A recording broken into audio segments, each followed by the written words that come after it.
অভিষেক বন্দ্যোপাধ্যায়ের আত্মসহায়ক সুমিত রায় একাধিক মামলায় যার নাম জড়িয়েছে, একাধিক দুর্নীতিতে প্রত্যক্ষভাবে জড়িত থাকার অভিযোগ যার বিরুদ্ধে উঠেছে, তার সম্পর্কে কি বলেছিলেন কালীঘাট তৃণমূলের বিধায়ক কুণাল ঘোষ? সুমিত রায়ের বিষয়ে আমি কোনো মন্তব্য করব না। এসব বিরাট উপদ্বিক্কার ব্যাপার। হ্যাঁ, কার্যত তিনি মানে বস, তিনি তার ফ্যান ক্লাব হয়ে গেল। সুমিত রায় ফ্যান ক্লাব, সেই ফেরেববাজগুলো কোথায়? সেগুলোকে একবার পুলিশ কান ধরে টেনে আনুক যে সুমিত রায় ফ্যান ক্লাব। ইয়ার কি হচ্ছে?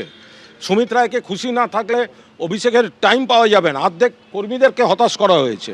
এইসব সুমিত রায় জাতীয় লোকজন, এরা গোটা পার্টিটার 12টা বাজিয়ে দিয়েছে। ফলে আমি এসব বিরাট বড় বড় ব্যাপার, আমি সুমিত রায় নিয়ে কোনো মন্তব্য করব না। আমি ওই সেক্রেটারির ফ্যান ক্লাবের ফ্যান ক্লাব বিভিন্ন জেলা থেকে এসে আগে সুমিত দা ওই ফেসবুক পোস্টগুলো দেখুন না এখন সব। এই সুমিত রায়রা ভেতরটা যাবতীয়ভাবে চেষ্টা করছিল যাতে আমি নমিনেশন না পাই।